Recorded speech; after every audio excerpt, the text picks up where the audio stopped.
Always a great day to be talking about the Indianapolis Colts. Welcome to Colts Talk. Billy Beebe back with you. The latest with the Indianapolis Colts. When things seem quiet, tune into the show. We'll show you what's really going on. We'll dig through and find what's happening, what could be happening with the Colts today. ESPN gave some notes on Anthony Richardson. His situation, I think he's a great example of things are quiet and yet things are being talked about here. And then the Colts made a new coach hiring today. We're going to talk about the ripple effects of that, who it is, and how it matters to the future. But first, if you have the same energy as my boy Dr. Doom, yeah, Chat Sports has a Colts channel just for you. Don't miss out on all the content we are putting out there for you. Be sure to hit that sub button for free right now. All right, so ESPN's Ben Solak. I'm a huge Ben Solak fan. He was with The Ringer, now with ESPN, does great NFL content. He essentially, and I got to shout out ESPN. They've been doing great articles lately all over the NFL. He did like, hey, if your team needs a quarterback, here's the rundown. And I think that's great, right? If we're thinking the Colts don't necessarily need a quarterback if they get Daniel Jones and go from there. But he listed Anthony Richardson in this hodgepodge of Kyler Murray's and Malik Willis and Anthony Richardson and the ghost of Justin Fields and all those guys. Richardson was involved in that list of players that quarterback-needy teams may take a look at. So Solak's breakdown of AR5. It was an odd year for Richardson, who reportedly was having a solid camp but could not fend off Daniel Jones for the starting quarterback job in Indianapolis. Jones took off like wildfire, but once he got hurt, Richardson was unavailable given a freak orbital fracture. Richardson is a huge sleeper now, in that the Colts are likely to be set at QB2 with Riley Leonard behind Daniel Jones. I know you Colts fans love that. And his youth and physical toolkit merit further opportunities and a fresh start on another team. Let's get to that call your shot moment. Anthony Richardson, will he be on the Colts next season? Anthony Richardson, 2026. Is he on the Colts? Type Y for yes, type N for no. We have broken down every which way with this guy, right? First things first, any discussion we've had about him, trade candidate or cut candidate, right? I don't know if we've ever had a, let's give him one more shot. I think he can do it. Let's let him get out there and compete with Phillip Rivers and them. No, we basically have said, time's up, time for a fresh start. Like Ben Solak mentioned, the orbital fracture was crazy. He snapped a stretch band in his eye and essentially broke his eyeball.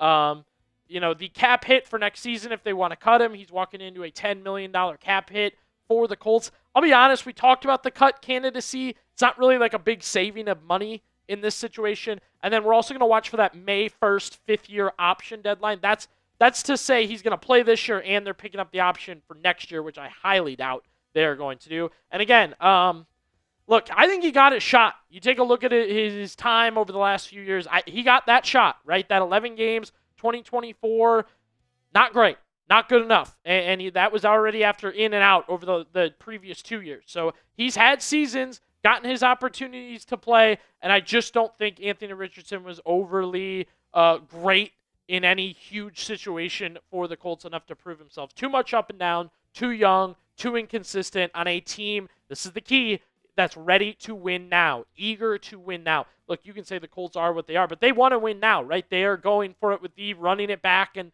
you're not going to bank on a player like this. Now, the good news with the trade situation here is, I've seen our guy Nick Rowley with the Dolphins channel, our Steelers channel, Jack Sperry, they're both scheming up in their offices, putting together Anthony Richardson trades. Teams are going to be interested. You can make a deal to get Anthony Richardson out of town and actually get something for him. And I think this is the best deal here.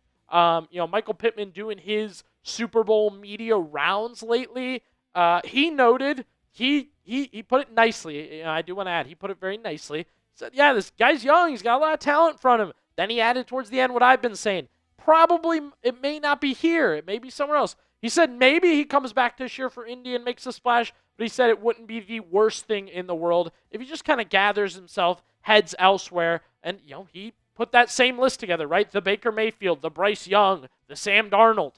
Head somewhere else. Heck, Sam Darnold, how many teams did it take? 4 teams before he got settled, with the Seahawks. Same with Baker. People forget Baker was on the Browns, Panthers, Rams, Buccaneers. Not just Browns, Buccaneers. May take 2 teams, 3 teams. I don't know. Maybe he's a UFL star, a Canadian football star. We will see, but that's the latest with Anthony Richardson. He is on the other teams are taking a look at him list right now. Good news for the Colts earlier today. I'm putting it under my good news filing cabinet. The Indianapolis Colts have hired Marion Hobby as their defensive line coach. Now, initial reaction from you, obviously, is going to be, who is that? Why does it matter? So on and so forth. I understand.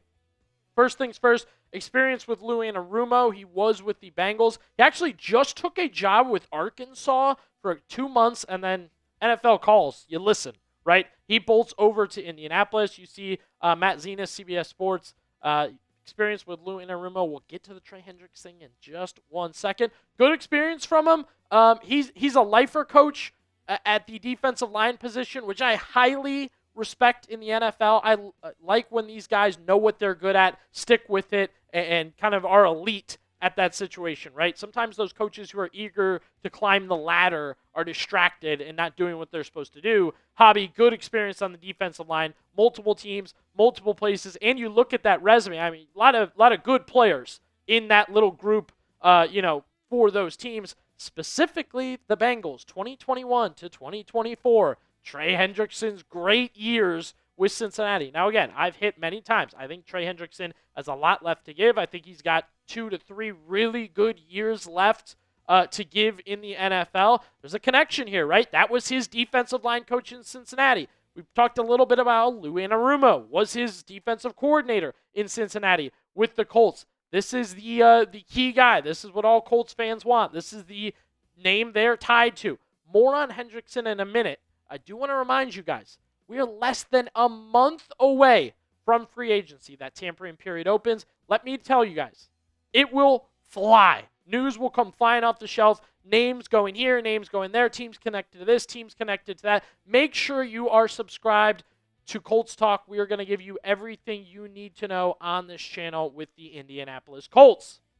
Now, speaking of Hendrickson, we kind of delivered again, I'll put it in my bad news filing cabinet. Was reported by Mike Garafolo that the Bengals interested in tagging Trey Hendrickson, right? Putting the tag. I listed it as bad because essentially means the Colts would have to trade now to get Trey Hendrickson, not just sign him. We had an update from Bengals beat reporter James Rapien today. Some of the details behind the Trey Hendrickson tag, if the Bengals tag him in this situation. First off, you're looking between $35 and $30 million. It's a little bit of a debate with the actual numbers. I saw a lot of 32, so I'll say that. Rapien noted, 3rd or 4th round picture price. That's what you're probably going to have to pay. Now, I know a lot of Colts fans immediately, we can do that. I understand. You don't have a first rounder. I'd be careful with any draft picks. But hey, you can afford a 3rd or 4th round pick. I will also note, and this is where I think things can get a little mucky, right? And our Bengals channel talking about this also with the Trey Hendrickson situation. You want an extension, and somebody's trying to tag you. Oof. Even worse, I think, if somebody's trying to tag and trade you, right? Because, you have to sign that tag. They trade you, and, it's not necessarily like the NBA where you can handshake on an extension and try and get – it's going to be a lot of messiness with Trey Hendrickson because you're paying him for this year, but he wants that projected 2 years, $50 million, but you're trying to figure out where the best situation is. Look, swap the 3rd rounder, get him here, and figure it out from there. Absolutely, I think this is not an easy thing to do, tag and trade a player like Trey Hendrickson, but I think it is doable. The Colts want Trey Hendrickson. And again, when free agency opens, things are going to fly. It's going to happen very, very quickly. Be sure you are locked in and subscribed with Colts Talk.